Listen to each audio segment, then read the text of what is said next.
ഇറങ്ങി പ്രചാരണ പരിപാടികൾ നടത്തുന്ന സമയത്ത് ഇപ്പോൾ CPM ഹൈന്ദവ വോട്ടുകൾ കേന്ദ്രീകരിച്ചുള്ള പ്രചാരണ പ്രവർത്തനങ്ങളൊക്കെയാണ് നടക്കുന്നത്. അതിന് നിങ്ങൾക്ക് ആശങ്കയുണ്ട്? അതോടൊപ്പം തന്നെ മതാപ്രധാനവുമായി ബന്ധപ്പെട്ട് ആലിംഗനം അടക്കമുള്ള കാര്യങ്ങൾ, അയ്യപ്പ സംഘം അടക്കമുള്ള കാര്യങ്ങൾ, ഇത് ഹിന്ദു വോട്ടുകൾ എങ്ങനെയാണ് പ്രതിവരുന്നത്? അയ്യപ്പ വിശ്വാസികൾ ഈ ഭൈമി കാമുകന്മാരെ പെട്ടെന്ന് മനസ്സിലാക്കും.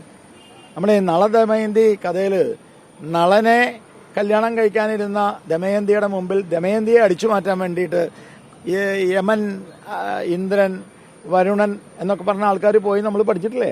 അവസാനം ദമയന്തി പകച്ചുപോയി. ഒരു നളനല്ല, 6 നളൻ. ആ 6 നളന്മാരുടെ പേരാണ് ഭൈമി കാമുകന്മാർ. ഈ ഇടതുപക്ഷവും വലതുപക്ഷവും ഹിന്ദു വോട്ട് നേടാൻ വേണ്ടി ഹിന്ദു ഭൈമി കാമുകന്മാരായിട്ട് വന്നിരിക്കുകയാണ്. അപ്പോൾ യഥാർത്ഥ നളനെ തിരിച്ചറിയാൻ നാട്ടിലെ ഹിന്ദുക്കൾക്കറിയാം. ദമയന്തി യഥാർത്ഥ നളനെ തിരിച്ചറിയാൻ വേണ്ടി പ്രാർത്ഥിച്ചപ്പോൾ ദമയന്തിയോട് അശരീരി വന്നത് ഭൂമിയിലേക്ക് നോക്കൂ, കാലിലേക്ക് നോക്കാനാ. ആരുടെ കാലാണോ ഭൂമിയിൽ ചവിട്ടി നിൽക്കുന്നത് അതാണ് യഥാർത്ഥ നളൻ.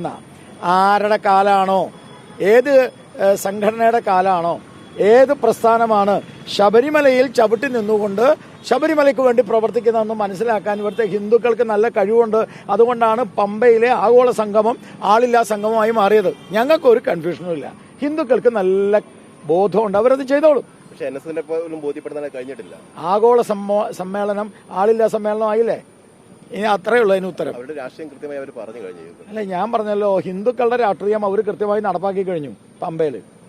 ബസ് സജി ചെറിയാന്റെ പ്രതികരണത്തിൽ എന്താണ് പറയാനുള്ളത്? സജി ചെറിയാനൊക്കെ എന്തെങ്കിലും പറഞ്ഞോട്ടെ, ഞങ്ങൾക്ക് അതിനകത്ത് ഒരു വിരോധമില്ല. ആർക്കും എന്തും പറയാനുള്ളത് ജനാധിപത്യത്തിന്റെ അവകാശമാണ്. അവർ പറഞ്ഞോട്ടെ.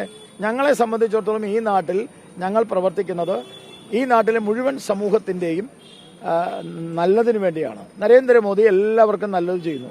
കേരളം മാറണം. നിങ്ങൾ ഈ നിൽക്കുന്ന നിങ്ങളുടെ കാര്യം കൂടി ഞാൻ ചിന്തിച്ചുകൊണ്ട് പറയാം. കേരളത്തിലെ മാധ്യമ സുഹൃത്തുക്കൾക്ക് ഒരു മാറ്റം ഉണ്ടാവണം. ഇന്ത്യ മുഴുവൻ മാറുക. അത് ഏതെങ്കിലും ഒരു കാര്യത്തിലല്ല, വികസനത്തിന്റെ കാര്യത്തിലാണ്. അപ്പം നിങ്ങൾ വികസനത്തിന്റെ കാര്യത്തിലാണ്. നിങ്ങളും മാറണം, ഈ കേരളവും മാറണം, നല്ലൊരു വികസനം ഉണ്ടാവണം. എനിക്ക് അത്രേ പറയാനുള്ളൂ.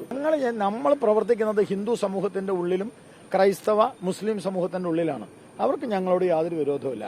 ഹിന്ദു സമൂഹം വളരെ കൃത്യമായി ഈ കാര്യങ്ങൾ മനസ്സിലാക്കി ചെയ്യുന്നത് കൊണ്ടാണ് പമ്പയിലെ സമ്മേളനം ആളില്ലാ സമ്മേളനമായത്. അതാണ് ഉത്തരം. അതിനപ്പുറത്ത് വേറെ ഉത്തരവില്ല.